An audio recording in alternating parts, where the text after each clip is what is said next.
Okay, so we'll make a start. My name is Julia Coakley, Head of Operations, and on behalf of the MGAA, I'd like to welcome you to our webinar this afternoon, which is being delivered by Gamma Location Intelligence. Before I introduce our presenters, may I ask, during this webinar, you ensure your camera and microphone is off. If you'd like to ask a question, please use the chat button at the bottom of your screen. This will be answered during our Q&A session at the end of the presentation. If we do run out of time, our presenters will be happy to respond to your questions post-event. The presentation is accredited for CPD points if relevant to your ongoing professional development, and the video will be available on our website and uploaded to our YouTube channel, and we will be providing a copy of the slide deck post-event.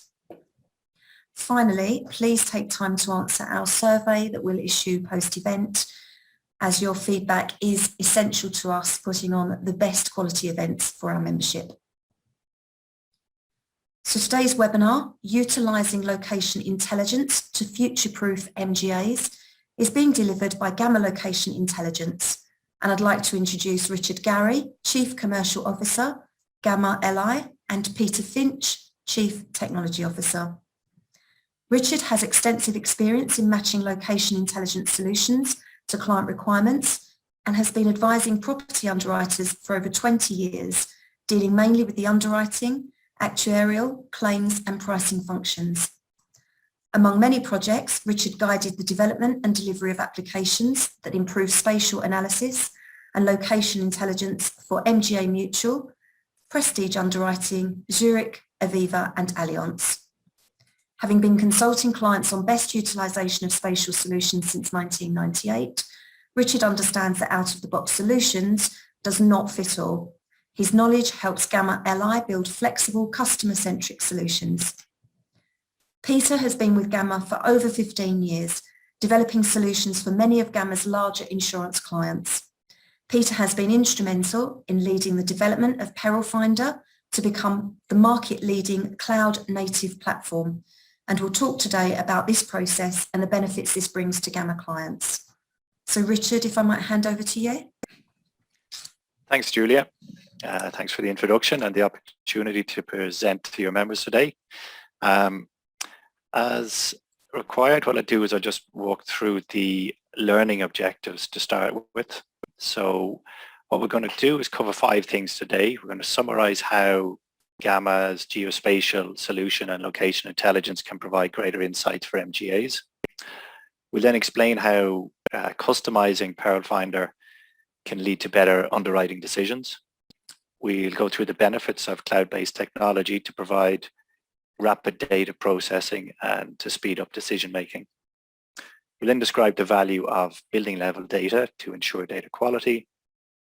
And lastly, we'll then go through and explain how investment in R&D has provided Gamma with the platform to develop valuable solutions for our clients related to climate, and then also talking about property and map visualization.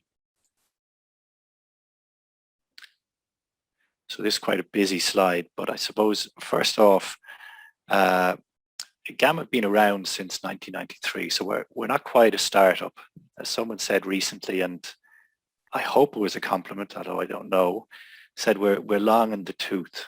I like to think we've certainly been around the block and seen a few things in those years, but I think that really means we've got experience to share. We've been developing geospatial solutions for many years, evolving from desktop GIS type solutions to private data center sort of web farm solutions to cloud native solutions. Advances in various technologies and our investment in R&D and our constant focus on innovating and developing has allowed Gamma to improve our products and adapt to our clients' ever-changing needs, I suppose, over time. Gamma have developed solutions for various sectors. So we've worked with telcos, retailers, banking, insurance, local government, central government. But our focus over the last few years has been on the insurance sector. However, I think our experience in other sectors has given us, I suppose, a different perspective. I think allows us to bring in some of these learnings to the insurance space. Gamma have worked with and continue to work with some of the biggest names in Ireland and international brands like the likes of Allianz, Aviva, Liberty and Zurich, as well as some domestic brands like FBD and IPB.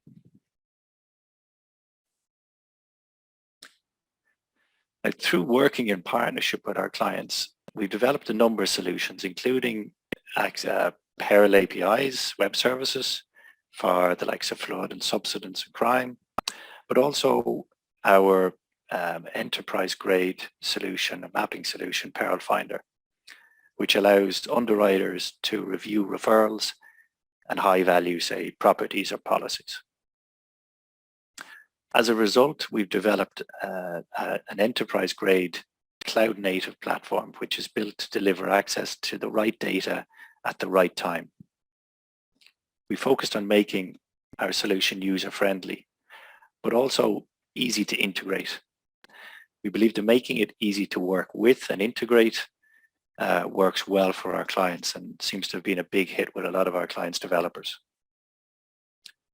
And we do this by, I suppose, building simple APIs that are well documented, and we're always available to answer questions when they arise. So we're not always going to have everything documented as required, but we're certainly here to answer any questions. And then what we try to do is incorporate these answers into future document releases. In the last 2 years, through our investment in R&D, we've developed out the Powerfinder APIs and geo underwriting solution to expand beyond Ireland and now covers all of the UK.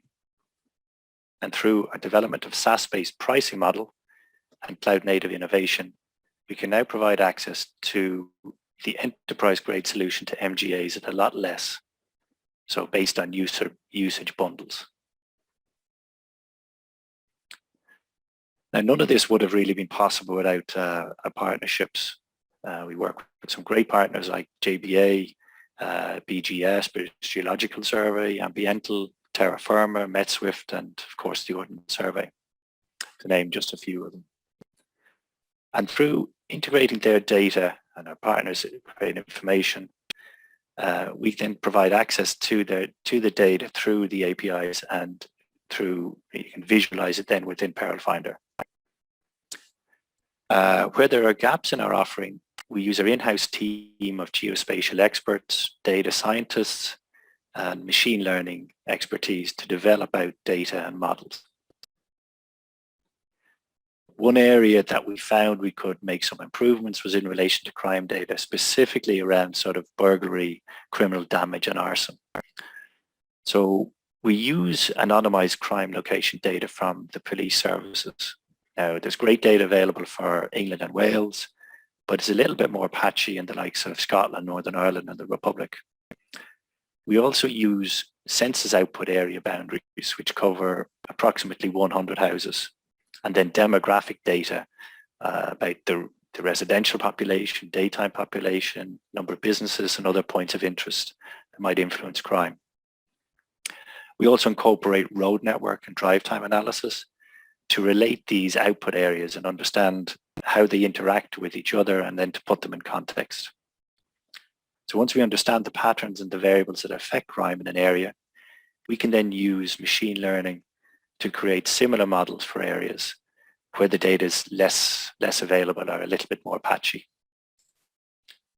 So this proved especially useful in Ireland, where the crime data is only released at police station level and covers thousands of households. As we can see in the map on the left, they're quite big geographical areas.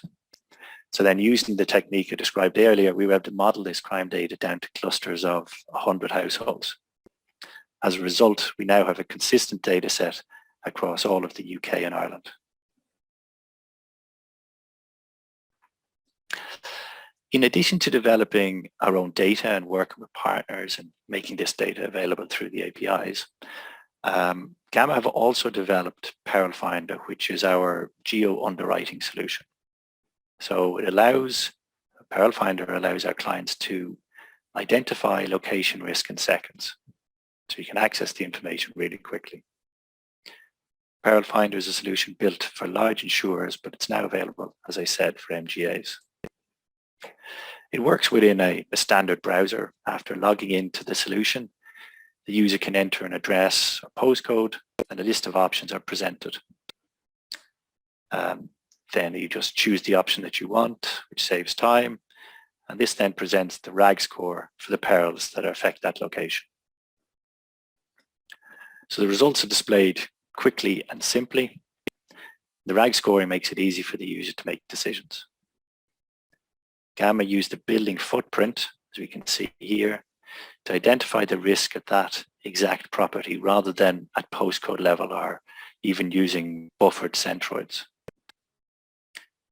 So the Perilfinder front end has been customized and tweaked through working with our partners and feedback from our clients, so that making access to the Peril data is as easy as possible for the underwriter.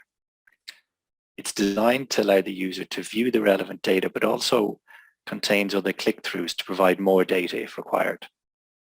So the map element allows the user to zoom in and out in a standard sort of like Google Map type way, but also pan around the map and change the backgrounds from aerial to maps. And this allows them, the user to put that risk in context. Powerfinder also allows the user to explore the data in more detail. For example, in this particular flooding, we can see that you can explore the coastal, river or surface water risks associated with the property, as well as the total score of 25 in this particular location. But by drilling into the data, we can see that the river flooding risk is quite high for the likes of the one is 20 or one is a 75-year return periods, with quite a high inundation of over 1 meter. Perilfinder also allows the user to create accumulation reports, either for, say, preset distances, or by using the tool or drawing tools to create other zones or predefined areas, or even ad hoc reporting. In this example, what we've done is create a 500-meter circle around the location of interest, and we see that there's 5 policies, additional policies, and with a total sum insured of over 25 million. And there's been no historical claims in this area. So the underwriter can access the data really, really quickly. You can also drill into those 5 policies, get more information, actually review each of them if you want to. Or what we can also do is bring in other books of business. So in this case, we're looking at commercial data, where we could bring in residential, or if the commercial book was divided up into other books of businesses, say for SMEs or hospitality, we could review all of those either separately or together. This data can be further fine-tuned through filtering using standard queries and the information associated with the policy data. So in the top right here, we can bring in the columns and identify the information. So things that we could do is say, look at the total sum insured over maybe 1 million or between 1 million and 10 million within the area. Maybe that's not near a fire station, for instance. So you can build your own queries. We've also developed out different versions. So some users can only access the minimum data, while others in the organization can review it in more detail. So it may be handy for a call center or low margin policies where you don't want the staff to get distracted by a lot of the functionality within the tool. Perilfinder also contains organization and user management controls, which again can then define the type of access that the users actually and functionality that they can see within the tool. A topical area, I think, at the moment with the COP26 starting in Glasgow in, I think, the end of this month, or the end of this month, is climate change. So it's an area that Gamma have started working in more and more over the past few years, and have been quite busy in this space over the last few months. Our partners in the flood and ground movement and weather-related areas are very aware of the impact of climate change. And they've developed models that allow organizations to understand the impact of climate change on their business now and I suppose into the future. So Gamma have written a number of white papers and reports identifying the impact of climate change on both ground movement, from a ground movement perspective, like subsidence, and then also the increased flood risks across Ireland and the UK. And we're actually working on a paper for Spain at the moment, which hopefully we'll have out in the next few weeks, or certainly before Christmas. I've included links here, and this presentation will be sent on later, but you can also access this on these white papers on our website. The reports are quite useful to try and quantify the impact over time and the potential cost of the changing environment. So certainly please feel free to download. Just a note on regulation as well. While the regulatory focus recently seems to have been on banks and the lending sector, larger insurers obviously have some regulatory reporting that they're already doing. And I think over time we'll see this drift down to smaller players. So I think it's something that everyone really needs to be aware of. And actually on that, I see that the MGAA sent out an email yesterday on a sustainability insurance summit that's taking place in January. So it looks quite interesting, and we'll certainly be having a look at that when more details are available. Now, actually, at this point, I'm just going to hand you over to Peter, who will take you through the next two learning objectives. Hello, thank you, Richard. So if we go on to the next slide there, we're going to detail on how Perilfinder is configured and the benefits to it. So Richard covered a lot of what Perilfinder is.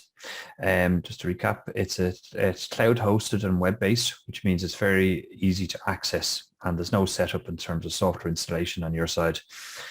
It allows for yeah, as I said, very, very quick setup. So Powerfinder is also customizable. Now this is very important for getting up and running quickly and maintaining the system over time. So what you get out of the box isn't necessarily what needs to be there all of the time. So the configuration, which we call no code, means that without us having to redeploy the application or make software changes, which can be costly, everything can be configured within Powerfinder itself. So this could be managed by Gamma, by us, or it can be managed by the insurer themselves. These configurations are split up into multiple organizations of business lines. So an organization can have its own setting. So this is very handy if you have internal departments within your organization, or maybe external entities such as cover holders. The system can be configured for each one. We also have business lines, which you can split your books of data into different products. And this might be property or hospitality, as Richard said earlier. The data itself, so the books of data, can also be customizable in terms of you can identify columns that are important both for Perilfinder, and these may be things like the location itself and the sum insured, which were used by functionality within Perilfinder, such as accumulations, or you can also identify other columns which might be important to your business, such as maybe the number of staff on the policy. We can also customize the different rules within the system, as Richard showed earlier. So we showed RAG scores earlier, which are red, amber, green scores, where you might want to show an underwriter whether to write a policy or refer or decline a policy.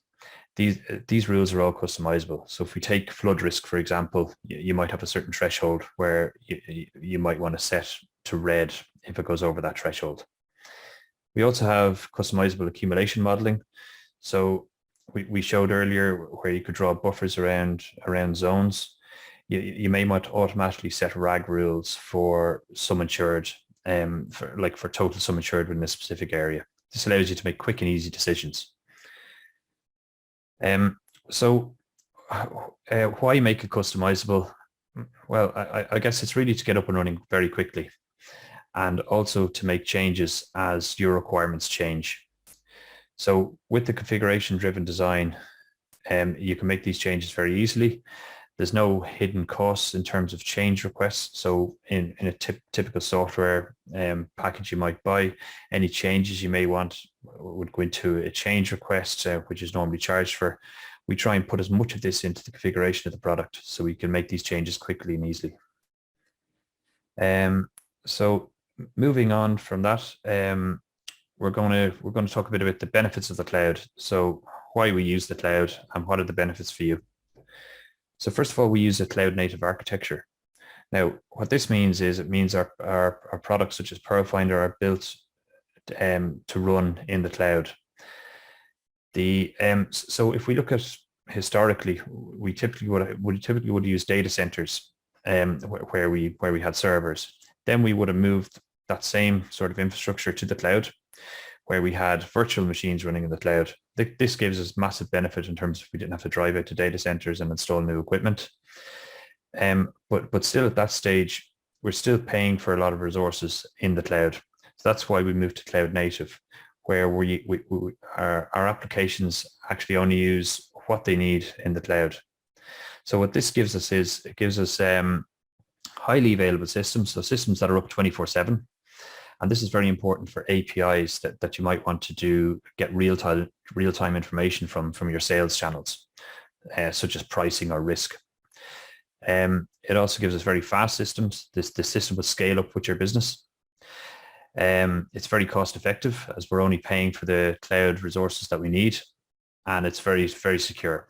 We're getting the best in class security that the cloud gives us. So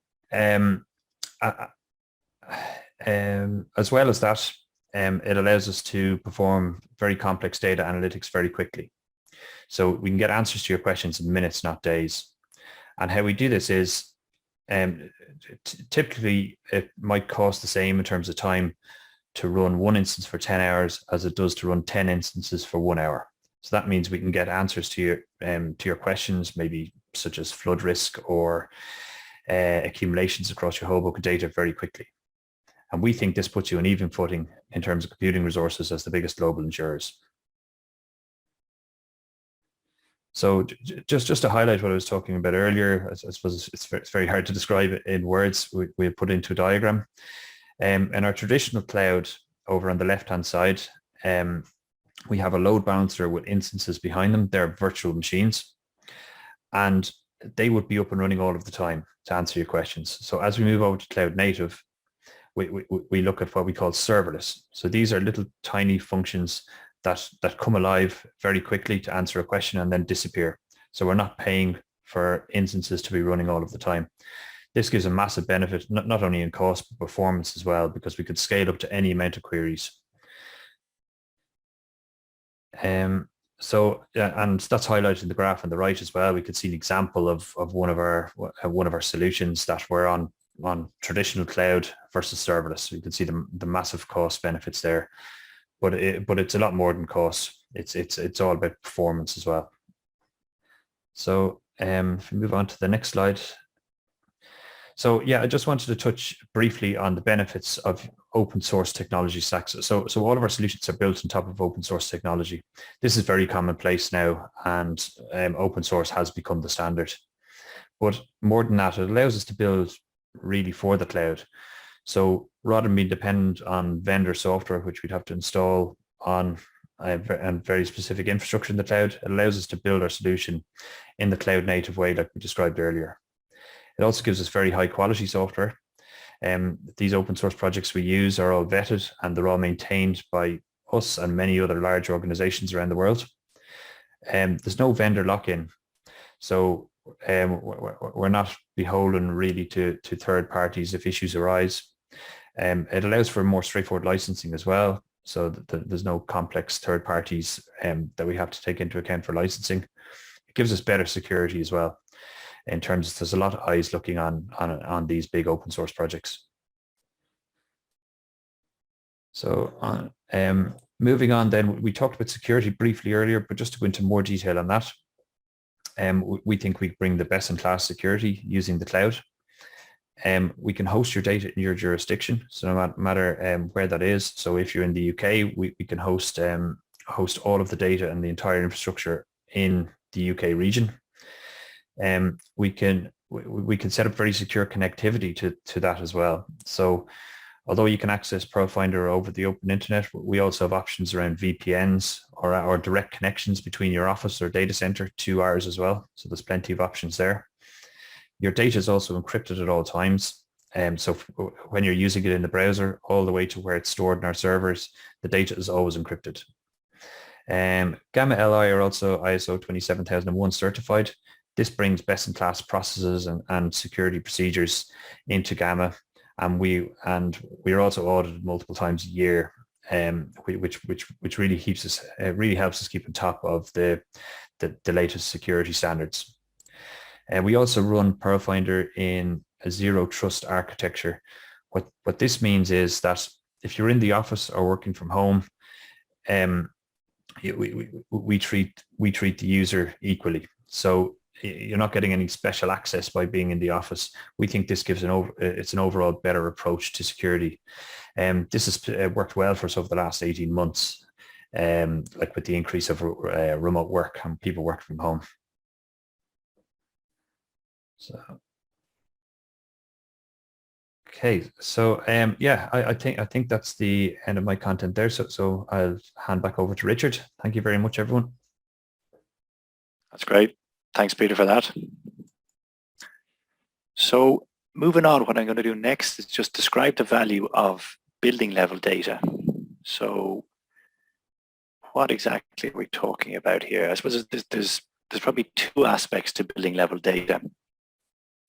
The first is geocoding and getting the information. So I suppose geocoding is the ability to take an address and then identify the actual building or property that this address relates to. So a lot of organizations still match and rate at postcode level, which I think was fine in the past, but it leads to inaccurate quotes. So if there's a flood risk in a postcode, it might only affect one particular property, but then everybody effectively gets tied with the same brush, because we don't know if all the properties are affected or if it's just one of those. So you have to apply the same rate across the board. Now there's more accurate data available and becoming available at reduced rates, especially from the Ordnance Survey. So now what we can do is actually geocode to building level and use property outline to identify the property. So I'll show you this next image here. So it's a postcode in Bristol. Some of the buildings here, as we can see, are the red areas is high flood risk. And those buildings that are obviously in it are at increased risk to some of the others. So in this slide, we can see number 3 has very high flood score of 25, which most insurers probably not want to take on. You see that in the RAG score on the left. Whereas if we look at another property in the same postcode, which is highlighted here, this has effectively no flood risk associated with it. So difference between 3 and 39 along the same street is significant. So we talked about geocoding there. The next thing is sort of property prefill. It's an area that's obviously one of the big issues that insurers are talking about at the moment. And it's common. I suppose one of the things that's common across most organizations selling online is the amount of information that they actually have to gather from the customer before a sale can be made. Now, it's not just an insurance issue, it's across all sort of e-commerce platforms. Like over the last 18 months, I've certainly shopped a lot more online than I used to. But even if I really, really want something, and sometimes it's just actually too much hassle to go and complete the purchase. So other times I'll actually just get interrupted during the process by, I don't know, the kids coming in or text messages or countless other distractions, emails, whatever it is. Now, I like running and I do a lot of searches online for various different types of running shoes and t-shirts and special socks to stop blistering and all this kind of stuff. And now coming into this season, rainproof sort of jackets. But actually, for the amount of time I'd spend looking at these things, I actually rarely make a purchase because it usually just takes too long, even if I want the thing. Now, as I said, I like running. I don't necessarily like buying insurance. So we've got an added issue there. But one way to increase the number of people that complete the form and so actually purchase a product is by using third-party pre-fill solutions. Now in the US, they've sort of led the way in this area over the past few years. They've got a huge amount of information at household level on vehicles, your vans and cars, and on various property characteristics as well. So Gamma are currently well advanced in developing our address link product, and we plan on releasing this in early 2022. So it's going to provide valuable property level data to insurers. So I suppose why is, and obviously that laid in the pre-filling process.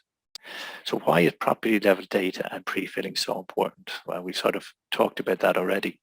But I suppose one of the ways to quantify that is to talk about bounce rates.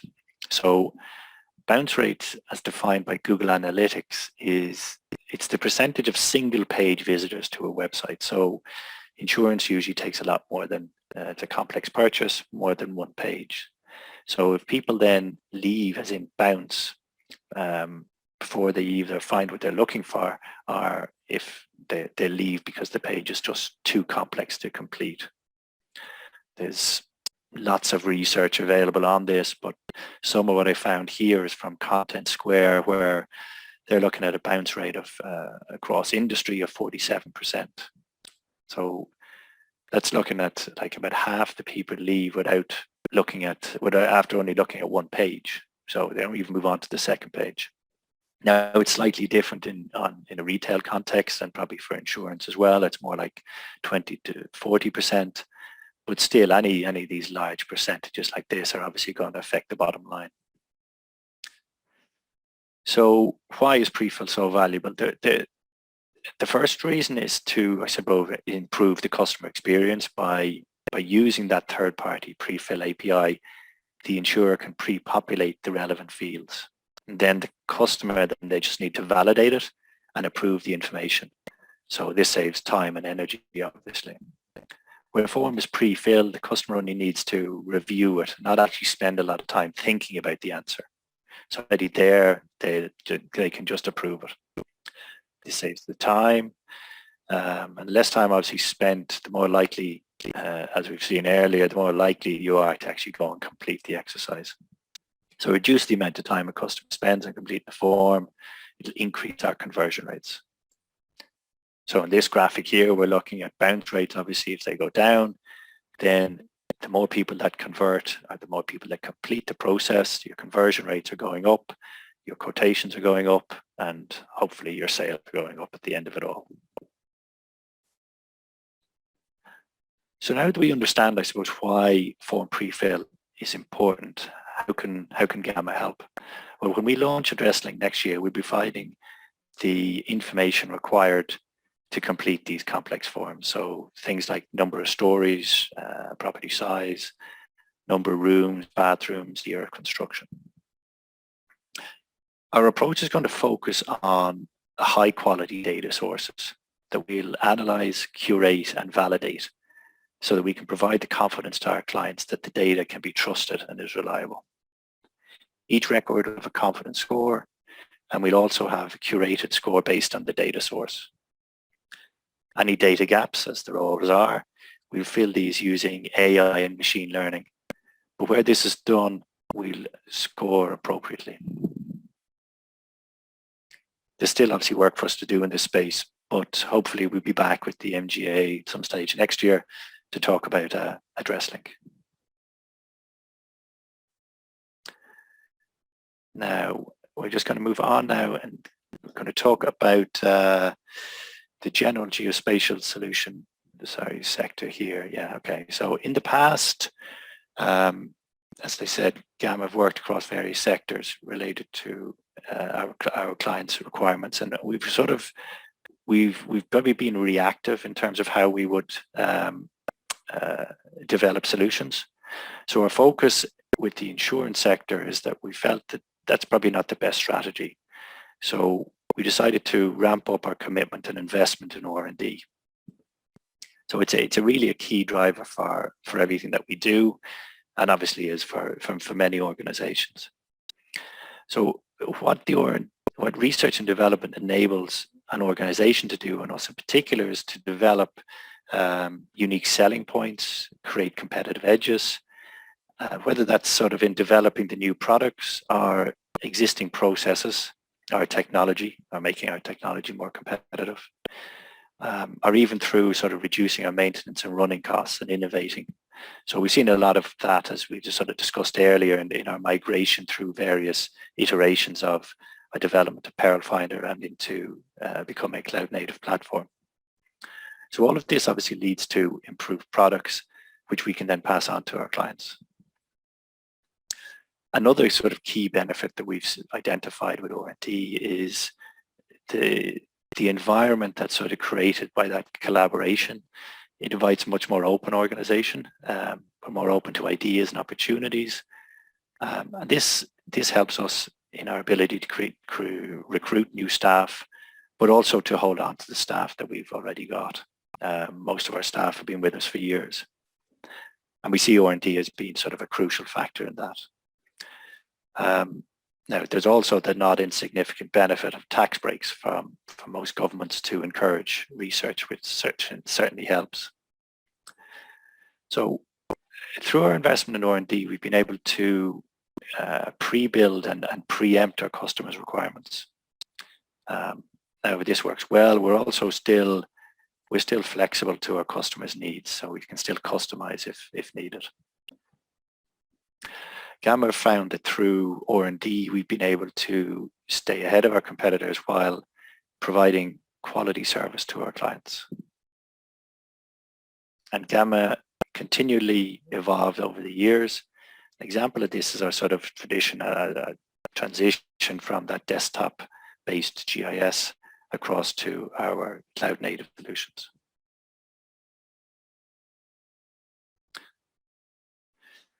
As I said, one of our original solutions many years ago was a desktop-based GIS and reporting solution, and it's proved to be quite difficult to update. Everything needed in-house updating, including the data, the software, hardware, and because of this sort of expert level GIS, and we're talking 15, 20 years ago here, the GIS user requirements, it was hard for our clients to actually keep staff.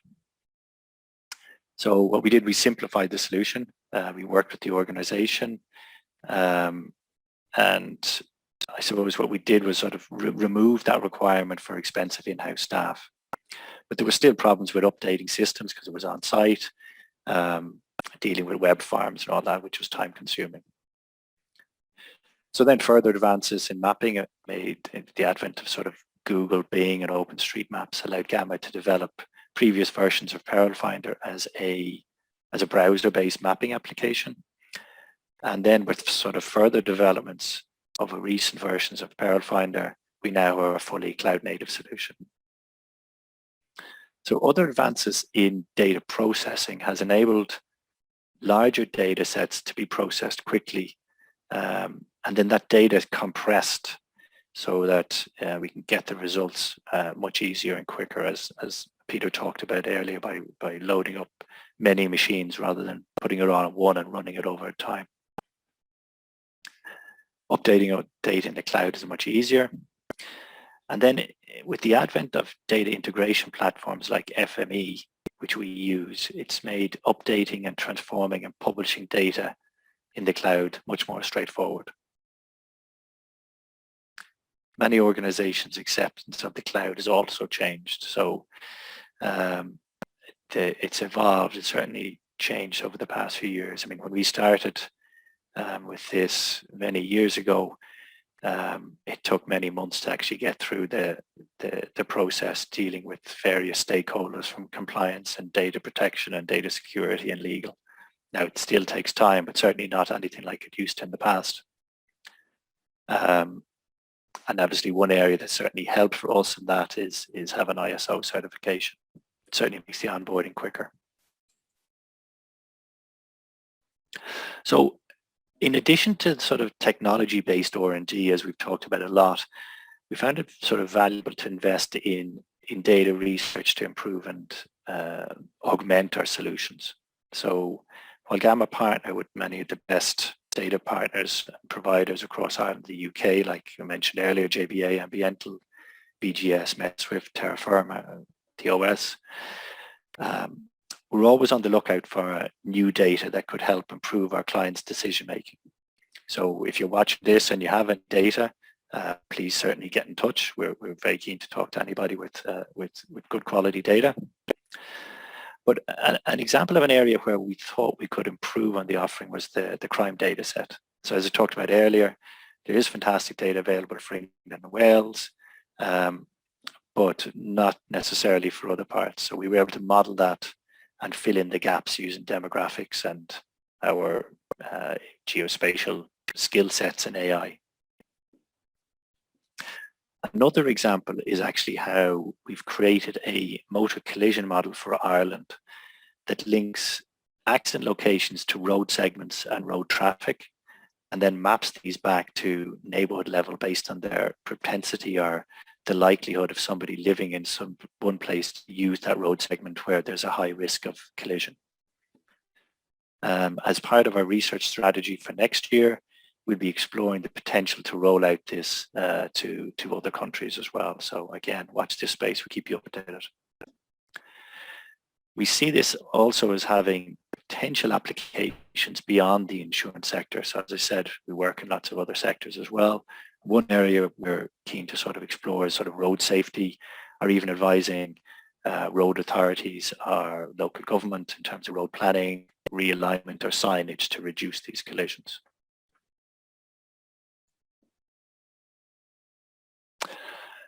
I've mentioned it, I suppose, a few times that we work in other sectors. We're always keen to explore, I suppose, how there's an overlap between one area and that might have applications in another. So one area where we think there is certainly potential in the future comes from our work in outdoor advertising and retail. They're very keen on understanding footfall and mobile trace data. So what they want to know is how many people pass a particular location or enter a location, but also what type of people they are. So demographics or spending power. And obviously what they were trying to do here is understand and sell and market to those individuals. Now, the way they get this mobile trace data is that application developers incorporate a small piece of code into their apps on the mobile phones, which people then opt into and use. It's GDPR compliant, but allows them then to get and gather this information, which is then analyzed and aggregated. And it's very valuable for the retailers in the advertising sector, because what they then know is how many people are passing that location or entering it, their age profile, and lots of other information at an aggregated, not at an individual level, at an aggregated level. Now, at the moment, that a lot of that data is expensive, but as it becomes, I think, more widely available and more stable, I see some potential for the insurance sector, probably in the likes of public liability insurance, dealing with trips, slips and falls. So knowing, and we know information about a property already in terms of maybe what type of property is it? Is it a pub or is it a restaurant or a shop? But knowing more about the characteristics of the people and the number of people that frequent that premises, I think, will certainly become more valuable in the future. Now, one other area where we're researching at the moment is the potential for to assist claims handlers and assessors and surveyors with field-based applications. So in the past, we've developed engineering field data collection applications, and these, I think there's a crossover between that and what the claims assessor would do as well. So when we can then pre-fill a lot of the form using our address link product, confirm the fields so the assessor can in the field, they can take pictures and then link all of this data back to the head office. So next year we plan to undertake a bit more research in this space to assess the potential. If this is of interest to anybody, certainly give us a shout. So we're coming towards the end of my piece today. What I'll do is I'll just review what we've learned so far and then hand you back to Julia. So we have gone through Gamma's geospatial solution and the location intelligence and how it can provide greater insights to MGAs. We've also discussed customizing Perilfinder and how that can lead to better underwriting decisions. We've looked at cloud-based technology and some of the benefits, described the value of building level data. So we talked about geocoding and building attribution, bounce rates and prefill. And then we've explored a little bit in terms of how R&D has helped Gamma to develop out our platform and range of solutions and what our plans are for the future. So I might at this point just hand you back to Julia. Thank you, Richard. That was a very interesting presentation. So thank you for the presentation from yourself and Peter. We do have a few questions, if I might put these to you. You mentioned earlier in the presentation about implementation. I think it might have been Peter actually. Implementation or implementing the system can be done quite quickly, but how quickly is quite quickly? What's kind of the end to end from perhaps first consultation to full implementation? Yeah, so it depends, I suppose, on what we're doing. But to say if it was a standard APIs, we're talking days. We have all the documentation there. It should be quite straightforward for developers to integrate that. And out of the box, Perilfinder, so the mapping visualization tool, again, that's pretty straightforward, assuming there's no policy data in it and we don't have to customize. Actually, even customizing some of the RAG scoring is quite quick. So again, you're probably talking about a number of days. And if we need to then, actually all we need in that space is just the user details, so we can provide them with access. And then if they need policy data, you might be talking maybe 2 to 3 weeks to load that information. So it's relatively quick to get up and running, yeah. That's great, thank you very much. This one's for Peter. What are your thoughts on the next big thing that we should look out for as MGAs? Well, in terms of certainly one of the things we're looking at is around Earth observation. So that's satellite data and real-time data coming in down the line, which we think will add massive value to that. So if we take, for example, looking at Sentinel satellites, which are the European constellation of satellites, and looking at plotting flood extents onto that. So when floods have happened, if we can plot that and bring them easily into Powerfinder, I mean, there's a lot of applications for that. Then, like we could be looking at like estimating total loss very quickly, or doing some parametric insurance functionality there, like claims verification, or even early claims payout or automatic claims payout. So we see that real-time data and getting that in and making it accessible to insurers as key over the next few months and years. Thank you. There was actually a question on that very topic, asking what your thoughts are on the applications of location intelligence in parametric insurance. Did you want to expand on that? Yeah. So that's it. Really, looking at not only expanding out from satellite data, but we're taking in real time or events that have happened in the past or recently, and coming up with things like maybe early claims payout or automatic claims payout, as I said. So really looking at how we can use that real time data in insurance. That's yeah. Yeah, well, actually, I can probably just expand on that. I mean, there's certainly applications for parametric, and again, in flooding, I think there certainly is, and they probably complement the likes of traditional insurance. If you were able to understand and make small payouts in advance, it might actually then reduce down the final cost.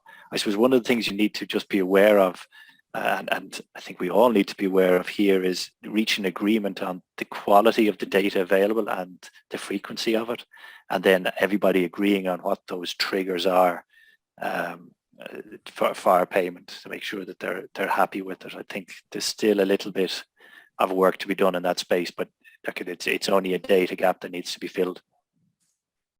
Thanks, Richard and Peter. I think you've kind of touched on it, but just another question. You might need your crystal ball for this one, but what are the future applications of geospatial in insurance?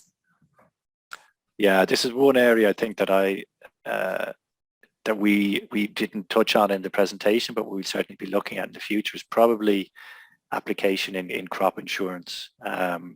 It's an area that I know there's extensive sort of research in other countries. We haven't seen a huge amount, or we certainly haven't worked in it just yet, but there's definitely work to be done in that space. So, I mean, the likes, crops are obviously affected by the likes of flooding and storms and drought and too much rainfall, and any one of those things at the wrong time can devastate a crop. So I think with the information that's currently available, say from BGS and terra firma, satellite imagery, there's a lot more could be done in this space. So it's something we'll certainly be looking at in the future. Yeah. Thanks, Richard. And just, I don't have another question yet. So from our delegates, if there are any other questions, we've got a moment or two before we wind up the webinar. But I was really interested in, you made mention of the mobile trace data. Was there anything more that you could give us on that? I think as with lots of these things that often become the norm when they're first introduced, they sound, very innovative, but what are your further thoughts on that? Yeah, it's an area we've looked at quite a lot from the retail side of things.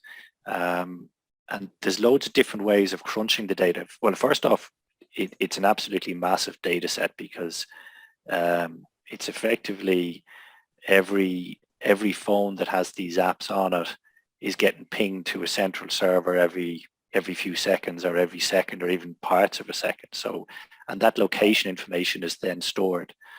But then what you have to do is aggregate that. So that's like 24 hours a day from everyone that's got these apps. So you're talking about thousands of people, or even millions of people that have it.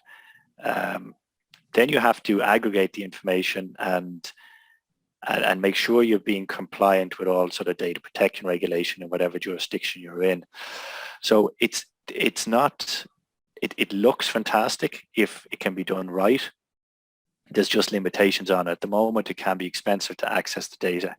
But saying that, again, as I said earlier, it's a matter of handling the data, dealing with it, and then there's definitely potentials even outside of the sectors that we talked about, like retail. I certainly think for public liability that there's some applications there that people would be interested in the future.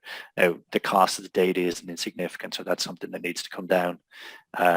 But you don't want to dilute the quality of the data either. So there's a bit more work to be done in this space, but again, it's something that we're certainly keeping an eye on, and as the data becomes better, we'll be back to talk to you again about it, Julia. That's great. Thank you, Richard. Okay, well, we don't have any further questions at the moment. Certainly, if there are any questions from delegates, Richard and Peter have committed to answering these post-event. So just leaves me to say again, Richard and Peter and Gamma Location Intelligence, thank you so much for presenting to our members today. It really is much appreciated, and lots of interesting information there. As I said before, the slide deck will be available post-event, as will the recording of this webinar on our YouTube channel and MGAA website. So thank you very much to all, and wish you a pleasant afternoon. Thank you. Thanks very much. Great. Thanks, everybody. Thank you. Bye-bye. Bye-bye.